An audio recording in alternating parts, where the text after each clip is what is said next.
I'm author and critic David Agranoff. I'm a horror and science fiction author, critic, and researcher. In this podcast, I wanted to provide in-depth interviews and panel discussions with everyone from New York Times bestselling authors to researchers, musicians, and anyone I find interesting. Welcome to Postcards from a Dying World.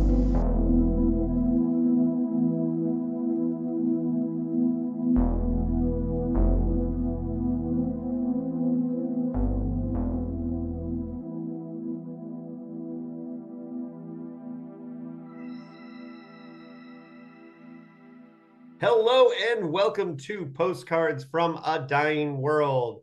I have a very special guest for you tonight, wherever you're listening.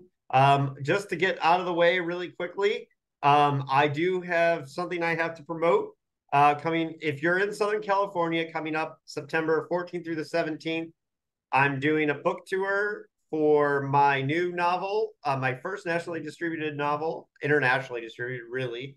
The Last Night to Kill Nazis, set on the last day of World War II with a vampire. I'm doing the book tour with cyberpunk legend John Shirley. He wrote The Crow, which is his most famous work, but John's a favorite of mine around here. He wrote my favorite horror novel of all time, Wet Bones. So it'll be John Shirley promoting his new science fiction novel, Suborbital 7, and Cody Goodfellow with his new techno thriller, Vertical. And we'll be doing 3 dates in Southern California, San Diego, Encinitas, and Los Angeles at Dark Delicacies. But Mysterious Galaxies on September 14th is the official book release party for The Last Night to Kill Nazis. So please, if you're anywhere around Southern California or need an excuse to come to Southern California, hit us up. Okay, with that out of the way, Sean Raymond is an astronomer, and he is my third astronomy guest on the show. If you haven't, go back and listen to the Avi Loeb and the Constantine shows. They're super fun. But if anyone knows me, they know I love to nerd out about space and science, and my guest is uniquely qualified to talk about those issues. Sean Raymond what's your exact title in out there in France? I mean, the exact title, I'm supposed to say it in French, but basically I'm a researcher, a government researcher in Okay. France. I work in a university in an astronomy department, but paid by the government. Paid by the government. Yeah. All right. Well, and you can't beat it. If you can get over to Europe, we're extremely jealous of you here. But you didn't grow up in France. So where did you grow up and how did you get into science and astronomy? Oh yeah, I grew up in different places, most notably near Boston. Yeah, so I got into science stuff just kind of by accident. I always liked science. I always liked Star Wars and science fiction-y things. And in college, there was only one astronomy class at the college I went to, which is a small liberal arts college in Maine called Bowdoin. And I went there at the time, there was only one astronomy class, and I loved it. And so after I took it, I actually spent my junior year at Caltech studying astronomy, and then I got into that. And so just kind of was able to keep going, and they haven't stopped me yet. So I'm So still you doing it. went to Caltech and then I saw you got your PhD at the University of Washington in Seattle, correct? Yeah, yeah. Yeah, so you got around to study how does that help somebody with an astronomy background learning at different universities? Do you get different perspectives on the sciences and Yeah, I mean, early on when you're taking classes and kind of learning the basics, it's more or less the same everywhere. But once you do research, then you can easily be kind of infected by the opinions of people in a given place. And so it's really interesting, kind of the culture of it. And so, I have friends who kind of I collaborated with, then they went off and worked somewhere else for a while, and all of a sudden they have these crazy ideas that are different. And it's kind of fun. You can't avoid getting into specific ideas that are associated with a given place, but that's kind of part of the fun. Yeah, but I like astronomers who take wild swings. That's obviously why I had Avi Loeb on the show. Yeah. But one of the reasons why you're here, and we'll get into more of this later, but I just wanted to let my listeners know, is that Sean, because you are not only learned in astronomy, but into those things like science fiction, you have a lot of fun doing speculative, what I would call speculative astronomy, for example, building solar systems and reacting to science fiction, both in the media and kind of you do a lot of world building on your own, which is something that I think following your blog is something that would be really good for science fiction writers. And we'll get into some of that stuff later, but um, still like going on the track of like what exactly did you study, because there's different aspects of astronomy. Were you more into the orbital mechanics, or I know you studied water delivery and those kinds of things, so tell us like Yeah. what you were studying in school. So my kind of the research projects that got me going in this direction were related to both of these things, kind of basically how planets form and how they're put together. And to understand that, you got to understand how orbits are changing and things are bashing into each other. And that involves things like water delivery, like how a planet that's forming out of mostly rocky stuff can end up with some water from water-rich comets kind of thing. And so it was a mix of, this kind of planet formation stuff, orbital mechanics, and then also during my PhD, I was part of the astrobiology program, and so I got to go to talks from by people from biology, geology, and all sorts of other fields. And I didn't know a ton about them, but it was really fun to learn about it and to try to think about how the dots can be connected. Right. And how soon into, you said you took the one astronomy class at your college, but how soon into, was it just from that class you were like, this is what I want to do, this is what I'm going to do going forward, or was it a more of a process of taking a few more classes? Yeah, I mean I really loved that class. So it really kind of put me on that track.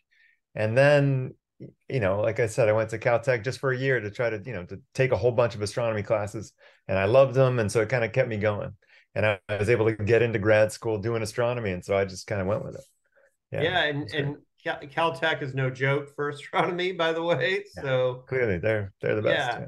Yeah. So you went just to take astronomy classes there. Was that because they didn't offer them at your school that you were able to do that? Yeah, it was an unusual setup because most of my friends did a year abroad where they, went on to, went out of the country, went to Spain or something and hung out on the beach and drank a lot. And And you did instead I went to LA. Caltech where the classes were a lot harder than at the college I was at Bowdoin. And so Yeah. I ended up doing a lot more work that year. And so my senior year when I went back was way easier. And people, my friends who had gone off and just been messing around for a year, they were struggling their senior year. It was funny. That's Yeah. interesting.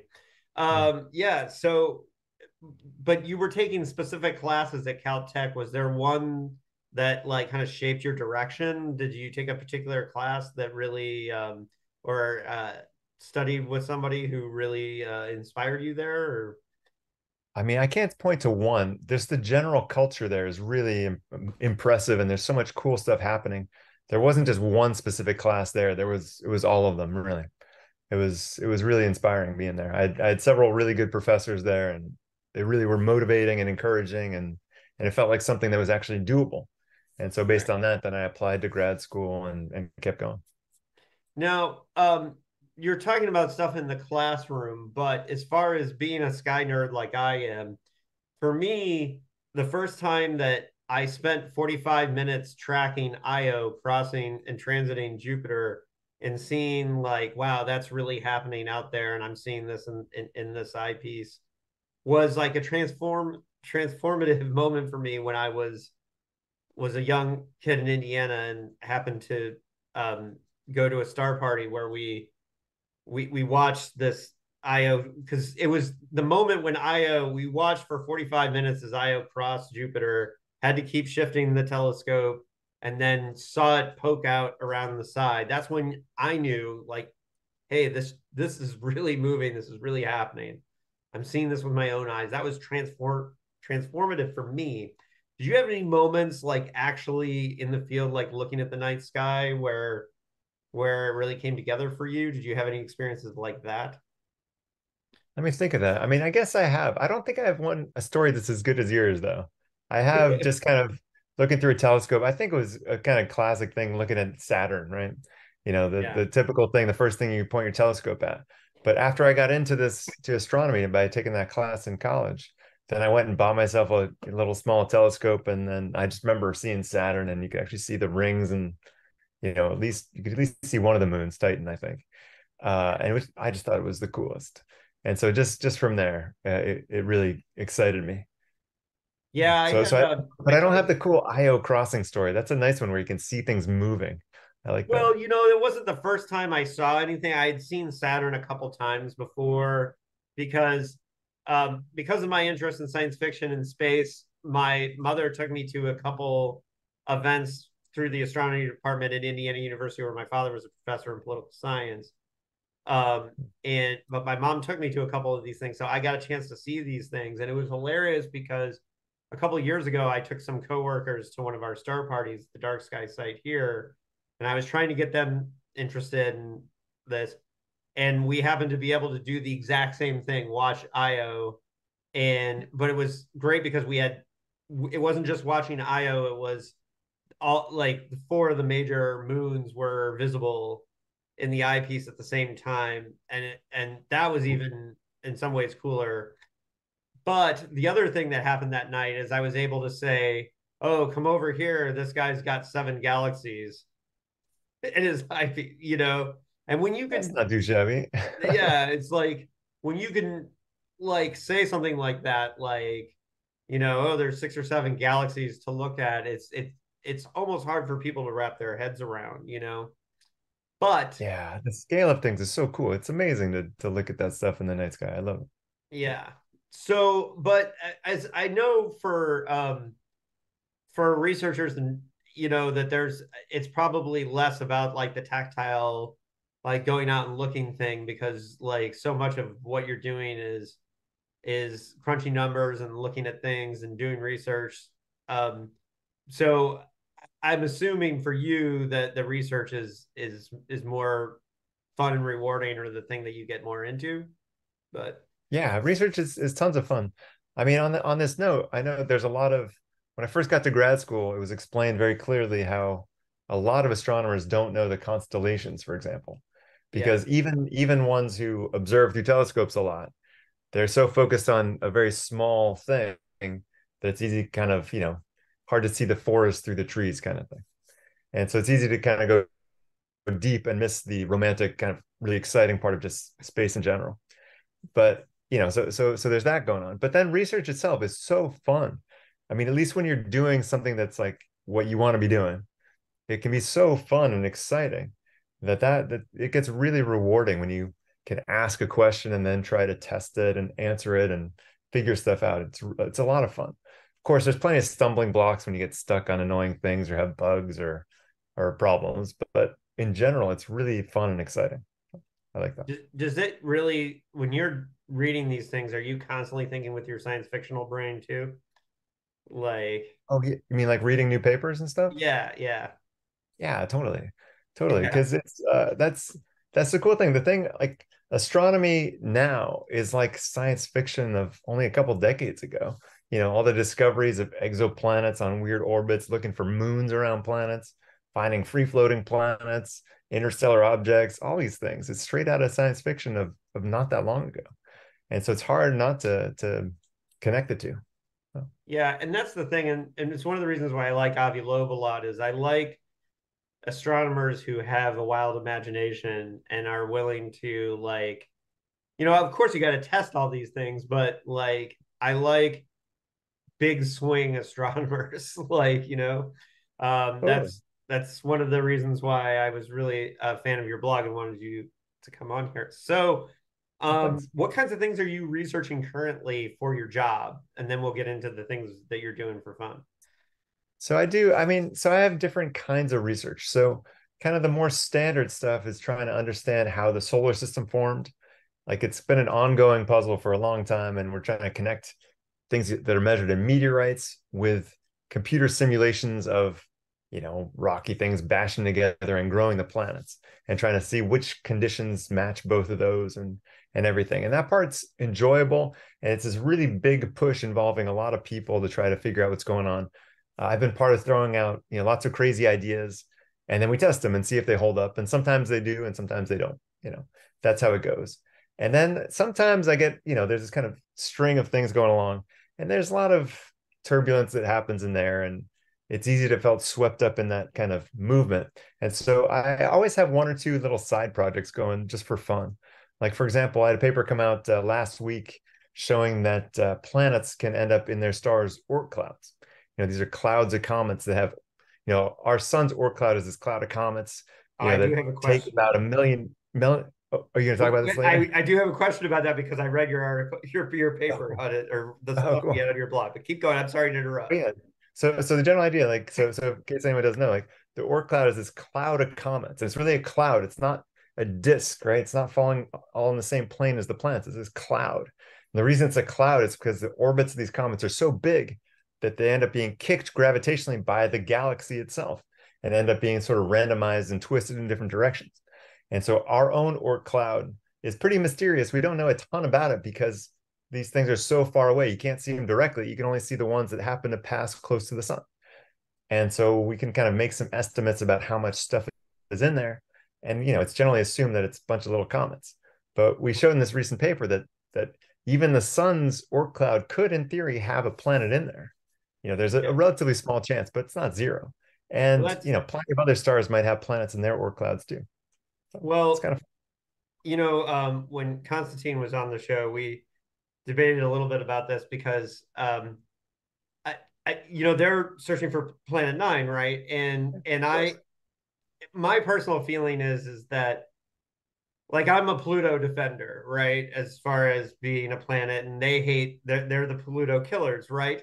But my theory is it's not just that there's Pluto out there. I think that there's probably hundreds of planets. There could be tons of little dwarf planets in the Oort cloud, and no one wants to think about the fact that our solar system might have, you know, an easy number like 8 or 9 sounds convenient and fun, but if there's like 46 Oort cloud planets, right? That's like hard to to get our brains around. But what I liked about what you were saying is that there's possible that there could be planets floating out there. And am I understanding what you're saying correctly? Like, Yeah, yeah. I mean, this so the kind perspective? of planet that could be out there that I'm talking about is a thing like the size of Neptune, like a big thing. Yeah, And so there could also be plenty of small ones like Pluto's. Why not? yeah, Sure, sure. The trick is then if those all count as planets, then you have an acronym that's really long. It's not right. just 8 or 9 things. Got to keep going and going. Well, and that's the thing is that was my personal theory is I think people don't want to think about the fact that there could be like 46 planets in our solar system or whatever if we had the ability to see out there better, which we don't, right? Yeah. You know, Yeah, I mean I think the best approach is to be open to whatever's out there and try to go find it. yeah. Yeah, but poor Pluto. I just, just because it's a I dwarf hate to tell you, I planet, had been telling my classes that Pluto was not a planet long before it was officially killed. right? Well, I know you people do that, but a dwarf planet is still a planet, in my opinion. But we're not here to debate Pluto here, and I would lose because you're the expert.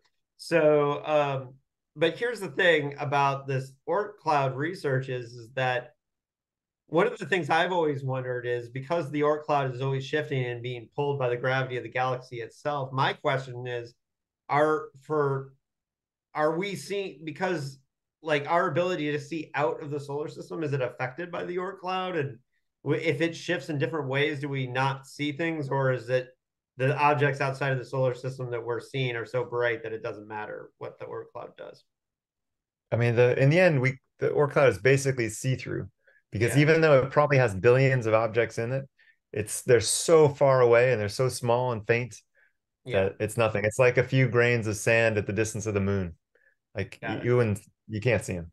So you Okay, can only see them when they come up close.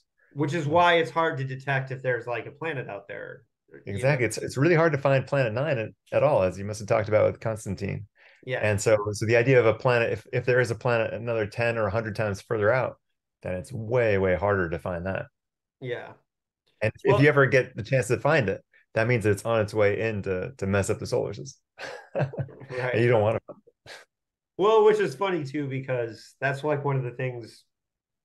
Like every once in a while, when you read about the Oort cloud, you think about these things. if you use your science fictional brain, then you start to think about like, well, if Star Trek existed by then, they would have like been able to totally map the Oort cloud and all that stuff. Hmm. And we might know all these things, but we didn't know about it when we started when Gene Roddenberry created Star Trek, right? So like there was no thought of, well, like there's this huge neighborhood at the outskirts of our solar system that we have to deal with. It's just like it wasn't even a thing then, right? Totally. I'm really impressed when I read older science fiction by people like Asimov or Arthur C. Clarke, and they throw little details in there that are both, very real, and also they predict things that turn out to be like pretty accurate.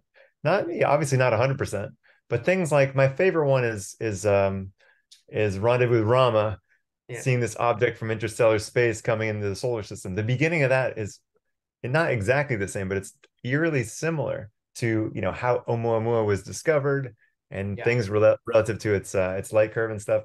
And we shouldn't debate about this because I have the exact opposite opinion about of Avi Loeb in the end about what it is. But in the end, I think it's a crazy cool thing, and it's a super Yeah. interesting Well, prediction. whatever a Muamua is, like regardless of like we know that it's an object that came from outside of our interstellar our interstellar neighborhood. So it's an interesting object. And yes, Rendezvous with Rama has very similar yeah.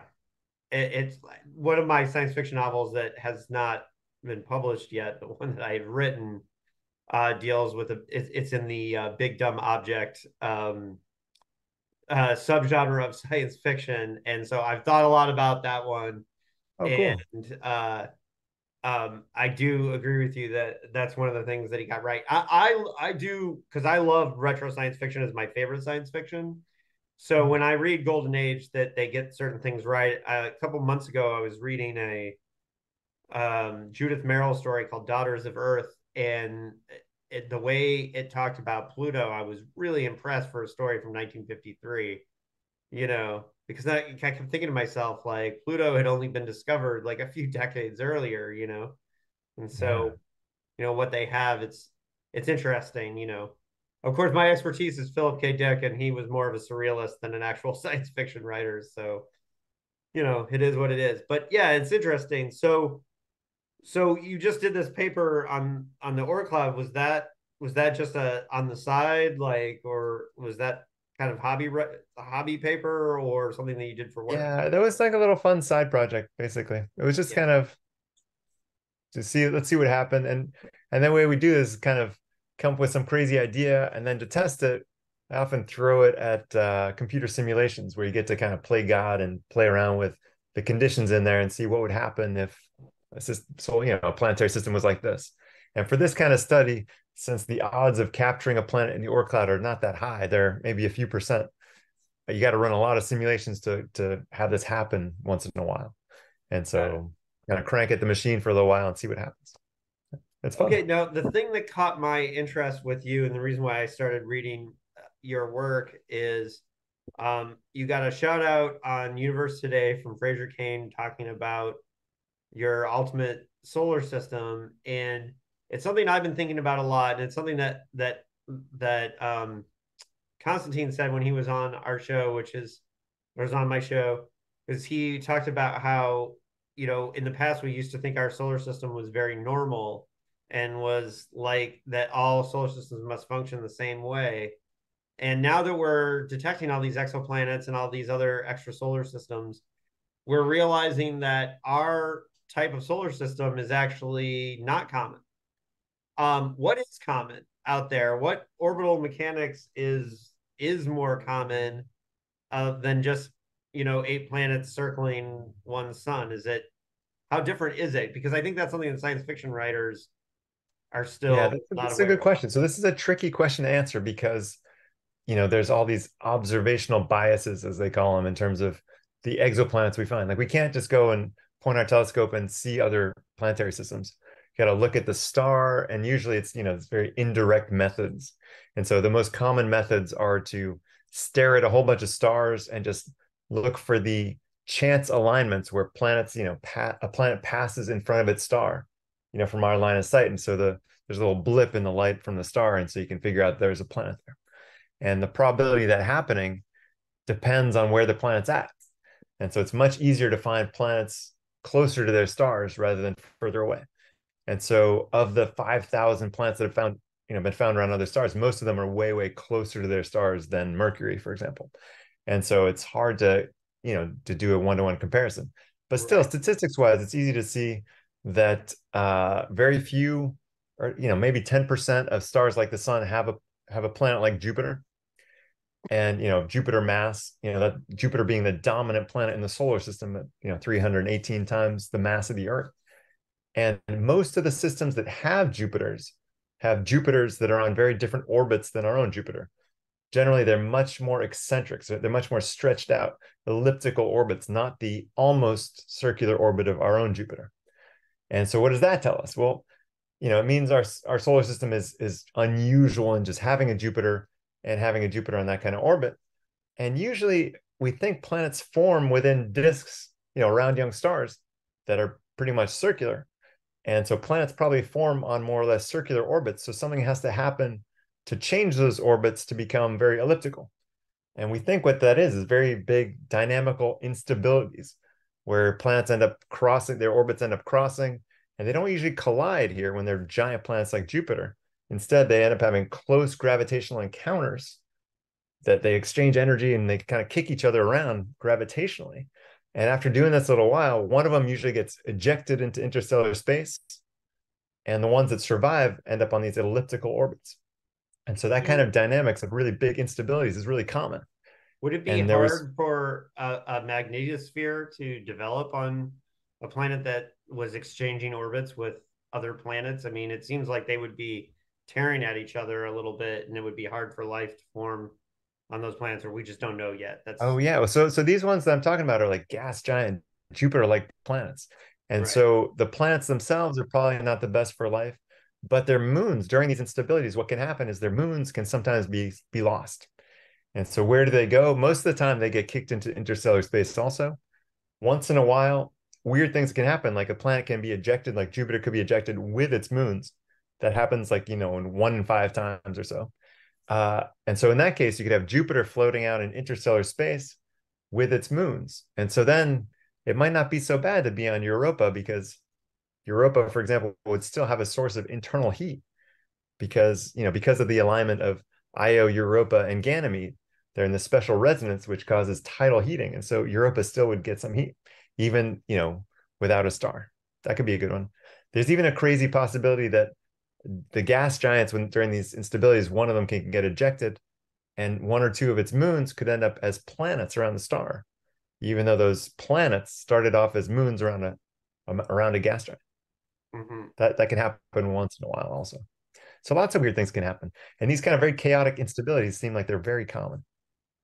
And so, but these are mostly theories at this point because of how hard it is to detect the exoplanets at this point. I mean, you have to be very patient to find these exoplanets because you have to observe them each time they, once a year for this planet, right? Yeah. in their existence, right? So It it's hard. takes a long time to find them. So there's pretty good data for planets up to Jupiter mass, out to about Jupiter's distance. Beyond Jupiter's distance, there's not great data because you have to wait and see the star, for at least one orbital period before you know the planet's there. But the So data is pretty good for the gas giants. So why is TRAPPIST-1 a system that we know so much about? And how do we even know that? I know it's one of the planets that's supposed to be tidally locked, or we believe so. I guess I'm wondering, like, and I know the answer, but I'm trying. I've heard this answer, but I'm hoping you can give my listeners an idea of why do we know so much about TRAPPIST-1, the system, and like how did we discover that it has a tidally locked planet, for example. All right, so TRAPPIST-1 is really cool for a couple of reasons. The key reason in the end that it's so interesting is that the system orbits a really puny star that's barely a star. Right? It's Yeah. right at the edge of being a brown dwarf or a star. It's I think what 2,000 times fainter than the sun, such that for a planet to get the same amount of energy from its star that Earth gets from the sun, their orbits have to be super duper close in and go really, really fast. And in this case, for TRAPPIST-1, there's 7 planets doing that same thing. They're all about the same size as Earth.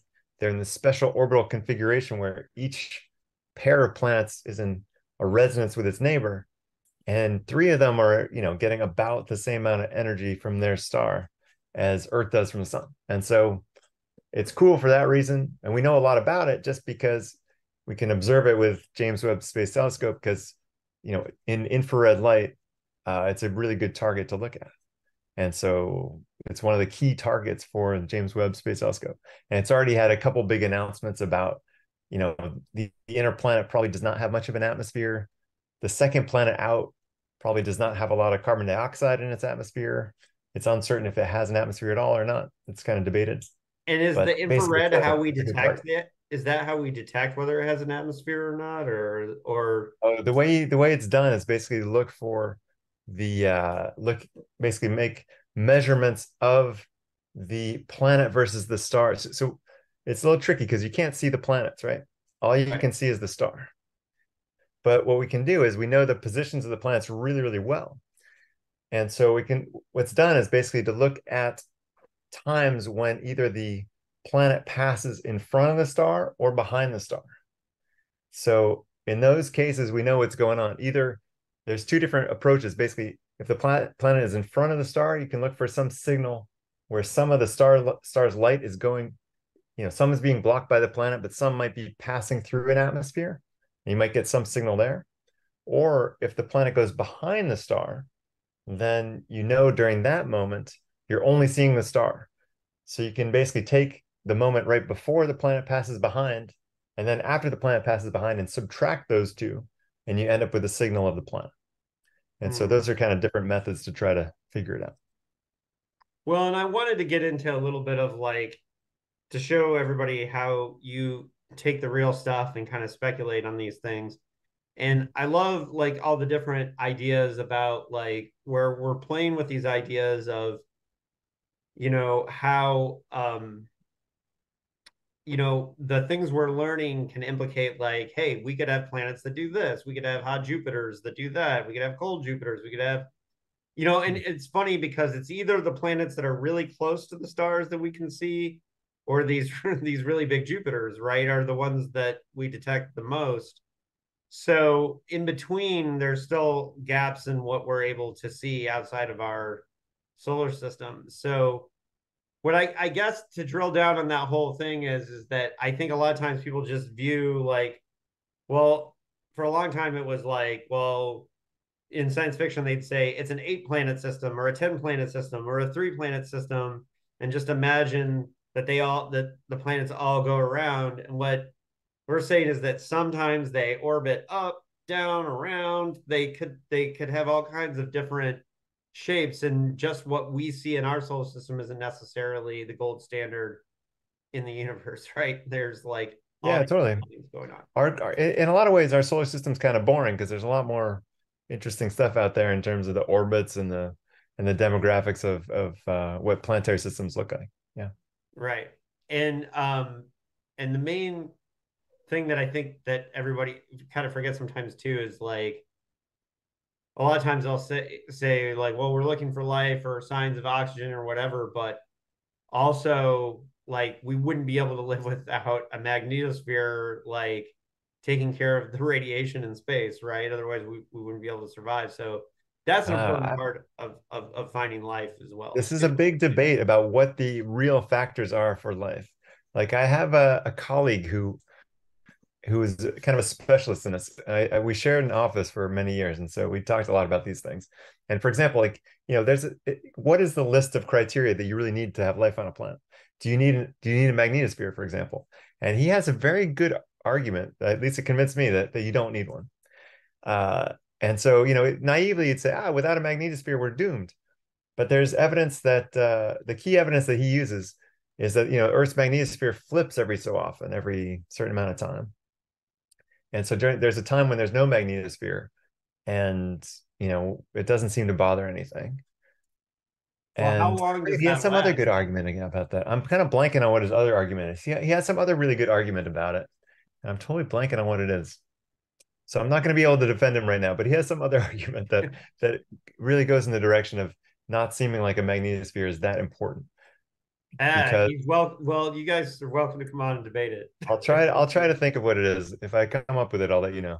Yeah, we'll see. All right. Eventually I'm gonna try to poke at your like weirdest ideas. Oh yeah, But sure. we'll come back to that. And I wanted to do but what's this idea of this ultimate solar system that Oh yeah. you were thinking of? It's a ton, if I recall, I looked at it a while ago, but it's this idea where you kind of came up with this like very massive solar system and how it would work, right? Yeah, so it started kind of from the ground up. One of my very first blog posts was to reimagine the solar system. So it's trying to make a better solar system, I called it. And so the game was that you had to keep all of the orbits in the solar system and keep all of the objects, but you're allowed to move them around. And the goal is to make it so that there were more than just one habitable planet in the solar system. And so I played around with, how to do this. In the end, I came up with a solution where, let's see, Jupiter got moved onto Earth's orbit. I think Earth was in orbit around Jupiter, and I forget how it worked, but I ended up with like seven. Plausibly, you could have seven habitable planets in the solar system without changing anything except rearranging things. And this made me wonder, this is a very limited game Now, because I'm now, keeping the now, same. how would moving Jupiter into where our orbit is make for more habitable planets? Let's drill down on that for a little bit. Oh. So I actually, now that I think of it, I kept Earth the same. I swapped out the moon for some water rich object, maybe for like Pluto or Triton or something. Then I put Jupiter on Mars's orbit. Since Mars is dead, Jupiter could have Mars's orbit. So that's within the broadly defined habitable zone. So a planet with a thick enough atmosphere that has, some greenhouse effect can, maintain liquid water at Mars's orbital distance. So Jupiter is not a great target for being a habitable planet, but its moons could be. And so in this case, I swapped out its moons for bigger objects. I think I put Venus around, or early Venus or in orbit around Jupiter, and what else? Some other stuff. I don't know. That was kind of how I played around with it, and ended up with seven of these things that seemed like plausibly habitable, including moons, right? So moons Right. were part of the game. Yeah. And then eventually you just designed a solar system, like a fictional one from the ground up, or was it just playing with Yeah, that so this idea? kind of led me to thinking, well, if I'm doing this with a solar system and I want to kind of think bigger, how would I do it? And so I kind of built it.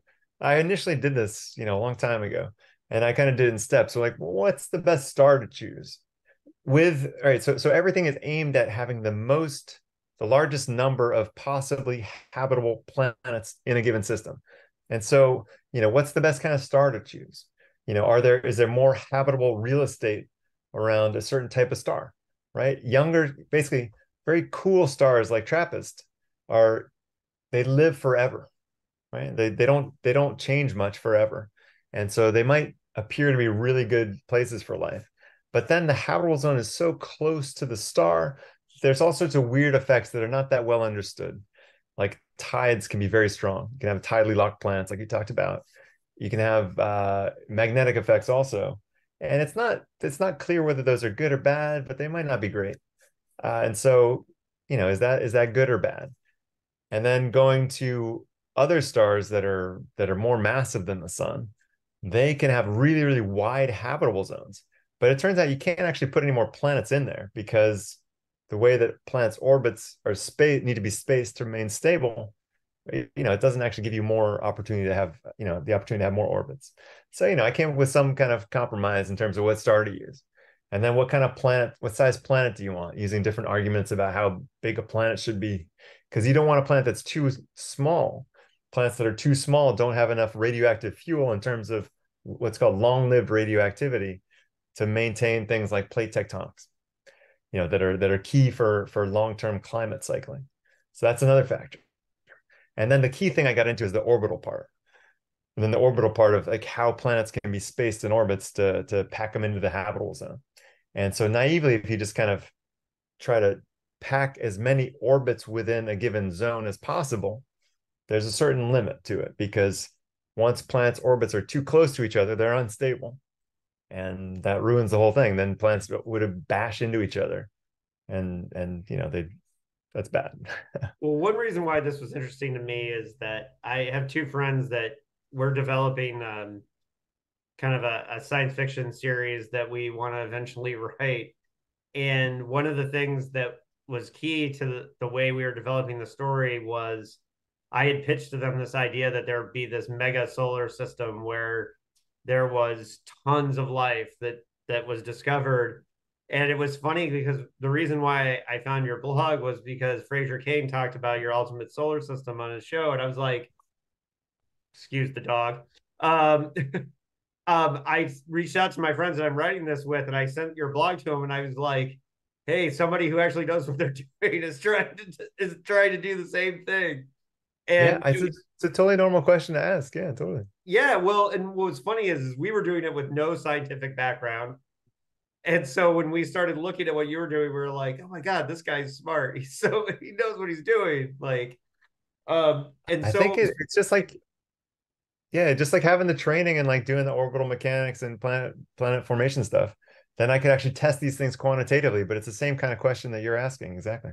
well, what I like is it, and that's one of the reasons why I think science fiction writers need to make more friendships and relationships with astronomers, is because what we can do is be like, hey, like, what do you think of this? Like, and then I think it's fun for you guys because like our wild, crazy imaginations can probably fuel things for you guys too, because a lot of times that helps you to get out of like standard thinking and can lead to discoveries because and but the thing is I know you guys have your wild imagination on your own. You don't need us for that.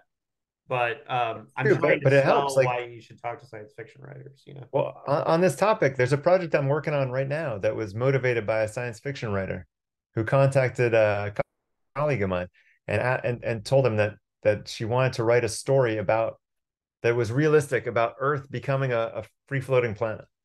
And so how could that happen? Like, could that ever happen and what would happen? And it turns out there's not very many studies on this about how it happened and what the odds. No one's calculated it that well. And so I'm doing a project now to figure that out. Well, there's a Chinese science fiction, The Wandering Earth. Yeah, that's a good one. I like that book Yeah, or that story. where that goes that direction. Yeah. Now, speaking of, since we got into some real science, let's talk about the science fiction. You mentioned Rendezvous with Rama. Books or movies, what are some of your favorite examples of science fiction getting it right and science fiction getting it wrong? And I know because like a lot of times you just got to shut your brain off to it because the science, it's so rare for shows to take the science seriously or books or whatever. Favorite examples of right and wrong in science fiction. Let's see. My favorite science fiction series is the Foundation series. And in that one, like in the main trilogy, there's not much to evaluate really. But in the later books, there's a part where they're going to search for Earth, and there's a scene where they're in their spaceship. I forget the details, but they're going around like, where should we go look for Earth? And they're like, oh, there's a binary star system. Could it be there? And they're like, no, binaries don't have planets. Then they went and they're like, oh, what about that star there? And they had some other reason it was good or bad. I forget the details. But that was really, I thought it was amazing. Like it was really well thought out, trying to evaluate, reasons for planets existing in different settings. And obviously now we know binary stars are fine. There's plenty of planets there. So that one sort of works, but not great. There was another one by Asimov that I really liked, which was Nightfall, the one where about the planet where, what is it? Night only falls once every 2,000 years, if I remember right. Every thousand And so years. it's how many thousand? 1,000 years, yeah. Oh, every 1,000 years.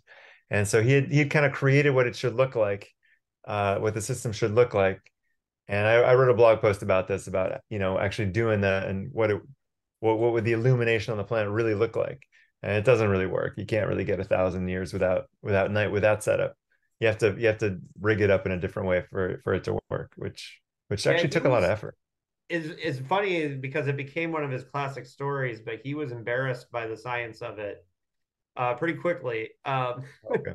And because I'm a sci-fi historian, and that's one of my things, I Oh, know for cool. a fact that um, story was kind of challenged to him by John W. Campbell. So it was I don't think like I think he just said like uh imagine a planet that sees stars for the first time. You know, what would it be like? And then he had to kind of come up with the rest from that. And but it was funny because Campbell, he was a good writer in the early days, but he was so busy as an editor that he would just farm out ideas to his writers that would come into his office and say, "Hey, do this. What if this?" You know. And I think Cool. Nightfall was one of those. But Yeah. any other from TV or movies that are favorites or unfavorites? Um, I don't have any jumping in my mind right now. I guess I remember the whole Armageddon and Deep Impact ones about the asteroid bashing into Earth. Mm, They had some issues with some of them. I remember one of the asteroids had like a metal crust on the outside, which we don't think ever happens. right. But it was cool for the story. I mean, I'm pretty good at switching off my critical brain when I watch movies, so I generally accept these things. Well, very few writers try, like Andy Weir, for example, to go hardcore at trying to make the science correct.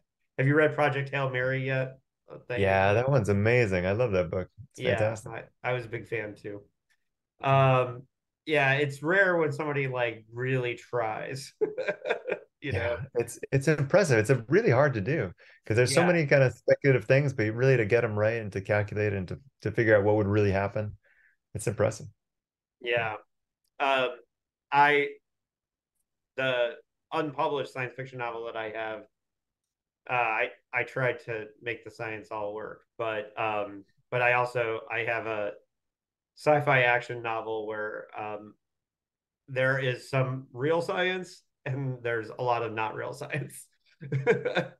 I think it's fun. I mean, as long as you're open about it, I think it's cool. Well, and I started with the same kind of thought experiments. This novel is called Goddamn Killing Machines, and the attempt was to write the Dirty Dozen if Philip K. Dick wrote it was the thing, but all the planetary stuff in it, like the I thought about it in a lot of the same ways as I had this image of these explorers on a planet with a river that was 3 times the length of the Amazon. And then I was like, and I pictured it being on a moon of a gas giant. And then I was like, well, and it's going to be somewhat close. Then I was like, I set it near Sirius B. And then I actually did contact a friend of mine who's an astronomer to try and figure out like what percentage of the speed of light and how long it would take for them to get there in 200 years. And I actually did try. I just, for the record, I did try to do all this stuff. I don't know That's how good. well I did. I did try. Hey, hey, that So, counts. so all right. So, you did mention, um, sorry about the dog. You did mention the multi-star system. Like, we went from thinking that that was impossible to have planets to knowing that they do. How do we know that now? Oh, I mean, there's a bunch of exoplanet systems known to be in binary star systems. And it's cool. There's two different kinds, right? There's a kind that we actually call, even in conferences and stuff, call them Tatooine binaries, where there's, a close binary pair of stars and there's planets orbiting around both. And then there's the other kind where you'd have planets around one star and then another star on a much wider orbit. And there's two official names, like one of them's called S type and one's called P type. And I always forget which one's which. So I always prefer when people just call them like Tatooine planets or the other kind. It makes more sense. Yeah. Well, yeah, might as well use the cultural reference that we Yeah, have. I know. Um, Everyone knows Tatooine. Yeah. exactly. Yeah. Um, so you recently written about a type of system that has two planets on horseshoe orbits. Hmm. Um, and can you explain what a horseshoe orbit is? Oh for yeah, these are weird. They're much easier to describe when you can see a picture.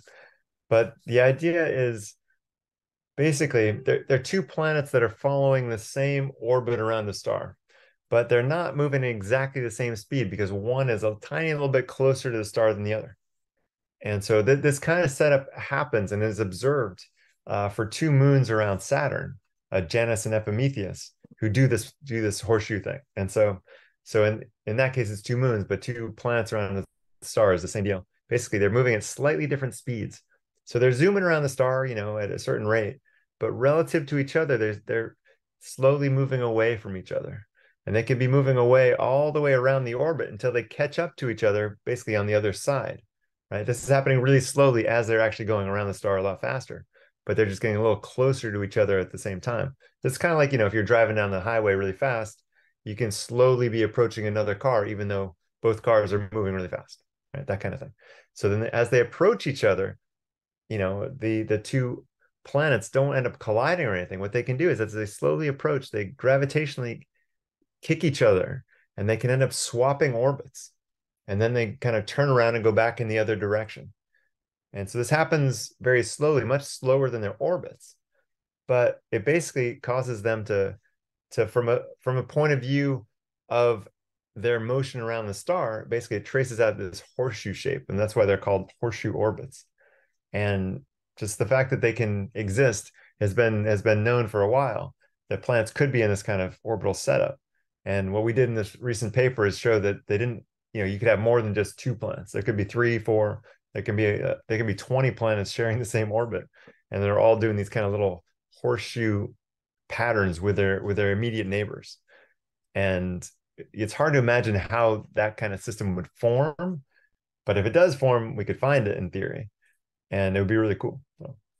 So, well, and one movie that I really love, and because it's so popular, for some weird reason, there's the backlash in the science fiction community against the Avatar movies, but I have defended the Avatar movies to the point where I've been accused of being paid for by James Cameron, which is hilarious. I would love to be on James Cameron's payroll. I would love to write yeah, I mean, it's Avatar movies if he would hire me. But I actually think the Avatar movies are great science fiction. They're almost, he takes the science more seriously than people give him credit for, because his ideas are so weird and wild that people think that he's not thinking about the science, but he does. And I know you've written about um, Pandora and things related to Avatar. You want to give us a thumbnail for what you've done on writing about Pandora? Oh yeah, sure. I just wrote a blog post about it, just in terms of the idea. I initially wrote a blog post just the idea of, a moon around a gas giant as a place for life. Like, does it make sense? What would it look like? And Pandora being kind of the key example case. And after I did that, some people from James Cameron's company contacted me, and they told me they really liked it. And they asked if I would write some stuff for their Facebook page. And I did this whole presentation and they never used it. I don't know why. So I ended up making a separate blog post just going into some of the details of, actually looking at Pandora and the details of the setup that's in the movie, what it would be like, what eclipses could look like, what the orbits look like, and this kind of stuff. It's fun. I mean, it's cool. It's just a cool setting because in theory, there could be a lot, just as many moons out there with life as planets, because it could be a very comfortable place to be in some ways, in orbit around a gas giant rather than just kind of freely orbiting a star. And so it's worth considering that as a decent place for life. So I think it's cool. And I also like the movies. I think they're really cool. They're so pretty. Yeah, you look, as somebody who's written about an exo moon, and spent a lot of time thinking about it. I, and I did this before my first draft of Killing Machines. I wrote in 2008 before Avatar came out. So some of it there was a little bit of a shit, because, but at the same time I was like, well, hey, we had a lot of similar thoughts, and I've always loved that he took a lot of these things seriously, but it's just like the same thing with I saw recently, and this was a big thing that was happening with James Cameron on online was when he reacted to the submersible and he was, I saw a lot of people saying, well, he's a film director. What the hell does he know? He should shut up. What does he say? And I'm like, no, actually, he knows.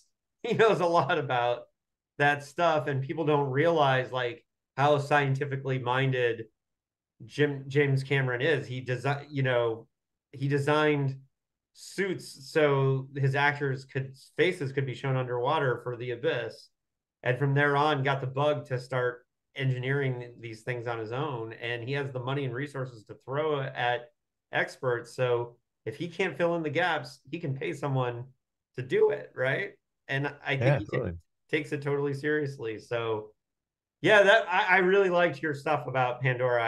I really enjoyed reading that, and I thought it was really insightful. It's a good way for, and I always tell science fiction writers, if you can read this stuff, it may not directly relate to what you're doing now, but some idea might come down the pike that you're like, oh yeah, now I know about that because I read about, Pandora. I know that exomoons need this, that, or whatever.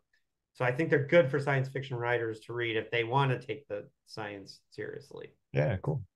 Um, so water delivery, which is not, I'm not talking about bottles of water coming to people's houses, but the fact that water has been transported around the solar system is a really important thing that astronomers are trying to figure out or understand for life detection. And you've written a lot about and studied a lot about how water delivery happens around the solar system. Can you tell folks a little bit about that? Yeah, this is an interesting topic that's changed surprisingly in the last few years. So for a long time, the story was this. It was that we think that Earth formed in a part of the solar system that was totally dry, mostly, out of rocky things, and it was too hot for water to exist as basically as ice, and there was not enough pressure in the disk around the young sun for there to be liquid. So the only way to end up with water on a planet, we thought, was to have collisions from ice-rich bodies. And Earth, we thought, formed mostly dry and had to incorporate water from stuff that formed further out where it was colder, where there was a little bit of ice and it could kind of come in and deliver water. So that was the story for a long time. And I worked on a lot of details about how that worked, how the orbits of those things could happen. And that kind of all fits within the context of how the solar system formed. And then in recent years, the story has actually changed because these basically analyses of meteorites that are the closest in composition to Earth have found that there was actually a decent amount of water where Earth was forming. And so it still looks like there had to be some water delivery, but it might not have been the dominant source of water on Earth. And this is another one of the examples in science. What happens is that no matter how pretty your story or your result is, in 10 or 20 years, you could be totally wrong because things could change. And so, everything that I said in the past was, to my best guess at the time. But given this new information from meteorites, it's still kind of part of the story, but it's not the same story as before. And what can we learn from interstellar objects like Oumuamua that now since we've saw Oumuamua, we're now in a better now as a scientific community, it's easier to find these things, right? Because we have a baseline to go by, right? So now we're seeing more of them. Am I correct about that? Yeah, so far there's two that have been found. I mean, people have been looking for these forever. When I was in grad school in the early 2000s, my thesis director told me about how he did a project when he was in grad school in the 80s to try to start looking for them.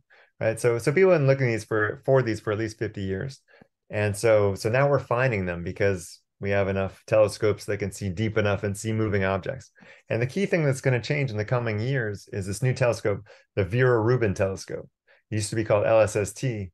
That's going to basically image the whole sky to really, really deep, to really deep level every couple days. And so it should find between 1 and 10 of these every year. And not all And of them it'll are be going to be interesting to going as see. fast as the Muamua, right? So we'll be able to track one Oh, down they quickly. sure. Most of them will be going as fast or faster than Oumuamua. Yeah. Be- Faster than, oh yeah, wow. because well, in the category of interstellar objects, right? Okay. Because most objects that will be found will be orbiting the sun, and so their relative speeds will be much less. But Okay. interstellar objects have to be moving really fast to find them. That's kind of how you find them, because since they're not, linked with the sun's gravity, they're already moving really high speed before they enter the solar system relative to us, and so they accelerate coming close to the sun, and they move really fast. So So it's unavoidable. is that how Oumuamua ended up changing direction? Is that it hit the gravity of our star, or kind of got pulled by it, or Oh, I mean, so Oumuamua, it just kind of followed a nice, it's called a hyperbolic path around the sun. So it didn't, it got deflected by the sun just because of the sun's gravity, yeah, and then kept going. Yeah. got it. Yeah. So all these things are going to be moving fast. And so what's cool is, so there's two of them known now. Oumuamua was weird, had plenty of weird characteristics about it. The second one was called Borisov because it was found by this Russian amateur astronomer called Borisov. And that one looks more or less like a standard comet.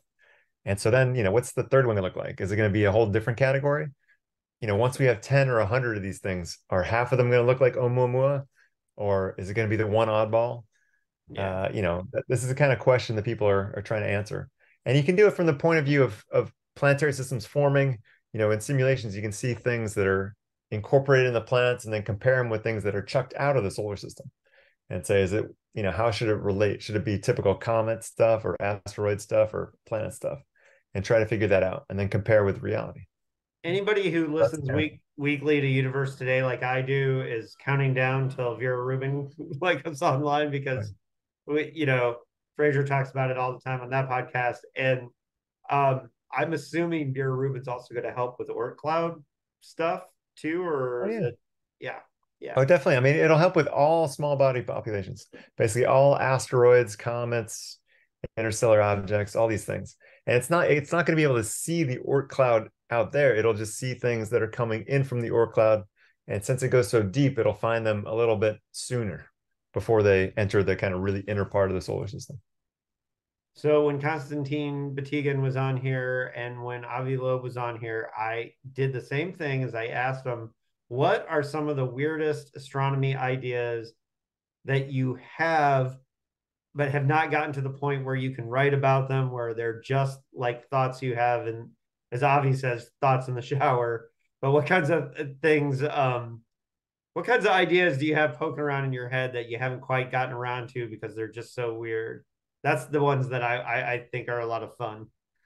So my favorite things out there are I've actually started writing scientific papers and blog posts about them. So I don't shy away from this too much. But the things that I want to find are things like rings of planets that are the weirdest things that are stable. And so I've written about them before. They're not too shocking.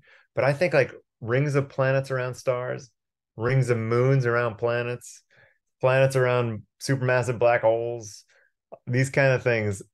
I just think they're the coolest, and I would love to, find them and see what's up. And so I have tons of other, plenty of other ideas that are kind of crazy here and there. Those are the objects that I would be most excited to find. So would a planet around a black hole, would it be one that was kind of free form and got caught in the gravity of it? And is that how? There's different ideas about this. So black holes are really good places for planets to stack a whole bunch of planets close together. The trick is how to get them there. And so if you ever see things like things that I put on my, in this ultimate solar system, kind of the culmination was when I got a million planets in the same system. This is kind of a super crazy system by having a supermassive black hole in the middle, then a ring of stars that are all sharing the same orbit, and then further out a bunch of rings of planets. And that kind of thing is totally stable if you could ever get it to come into existence. And so the coolest thing would be to find something like that, because how would it ever form?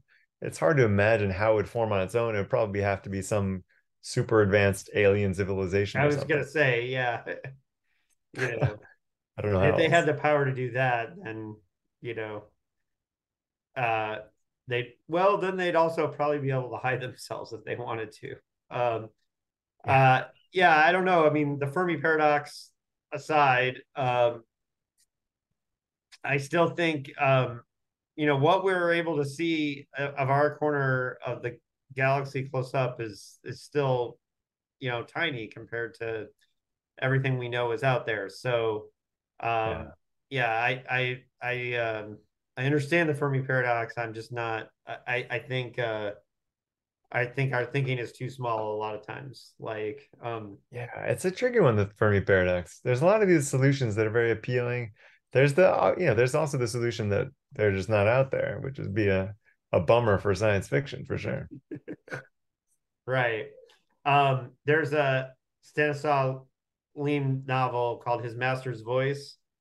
I don't know if you've read that one from the 60s, but it's the entire book is it's just about astronomers found a signal, and they spend the entire book trying to translate it and figure out, and basically the ending of the book, it's a big bummer, is that they figure out we can't translate this. We have no way to translate it. We are not smart enough.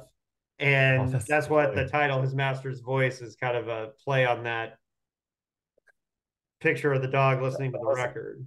I think I had read that a long time ago. That's so funny.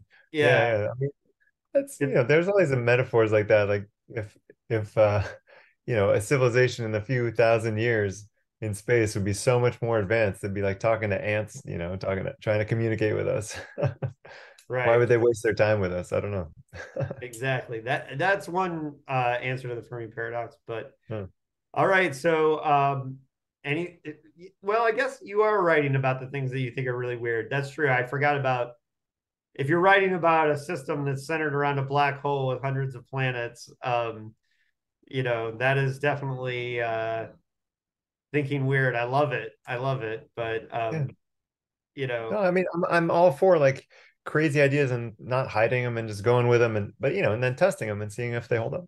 So I try not to shy away from those things, even though sometimes the probably the thing that I'm best known for is this model for the solar system that I proposed, 12 years ago, something now, where Jupiter's orbit would have migrated all over the place in the solar system. And so we threw this idea out there. Even my main collaborator on the idea, it took me a year to convince him to even take it seriously. And eventually he did, and we ended up hiring someone who could kind of finish the project. And it got published in fancy journal in Nature. And then I would still give talks about it, and lots of people would be super skeptical and be like, "What is this nonsense?" And in time, we kind of convinced them, and it became like the new for years, for a decade, it was like the new paradigm in solar system formation. And now it's not anymore. Now it's still plausible, but there's other competing ideas that might be better. But I just say that to say, I think it's worth throwing out any crazy idea you can and just seeing if it holds up. So and the benefit of that is that it's able to kind of like shake off the dust and get us thinking in ways that we may not have ever thought of before. And yeah, exactly. It's not about whether it's right or wrong, it's whether it's kind of useful. And so that kind of idea I think was really useful, even though I mean I don't know if it's right or not. I can't go back in time and find out, but it definitely moved things along. yeah, exactly. Yeah, I appreciate that. So as far as um, kind of thinking forward to like, have you ever thought about writing science fiction yourself, or do you not see yourself as a storyteller? You just see yourself as a speculative thinker? I have thought about it. I always wanted to. That's kind of why I started writing a blog in the first place. Is when I was a kid, I had a phase where I wanted to be a writer. And I kind of wanted to, and I'd write little stories, but then I got more into science and was doing that and doing other things. And then at some point I thought, oh, I'd like to write a book. And I kind of wanted to write a book in between science and science fiction. And that's kind of, I talked to this author, Caleb Scharf. I don't know if you know him, who's written a lot of really good science books. And he suggested that I start a blog just to kind of practice. And so that's why I started the blog. And it was just to kind of practice writing and with the goal of writing a book. And well, I haven't written the book yet. I have a contract to write a book, but a science book, not a science fiction book. Um, but it kind of was a motivating factor. So even in some of my blog posts, I write little mini stories at the end of just kind of a how I can imagine using some idea for a science fiction book or a science fiction story, which I hope people will use because they're anything I put out there, I hope people use if they want. But yeah, someday I might write a science fiction book. That'd be fun. Oh, you have spurred my imagination several times with your blog for sure.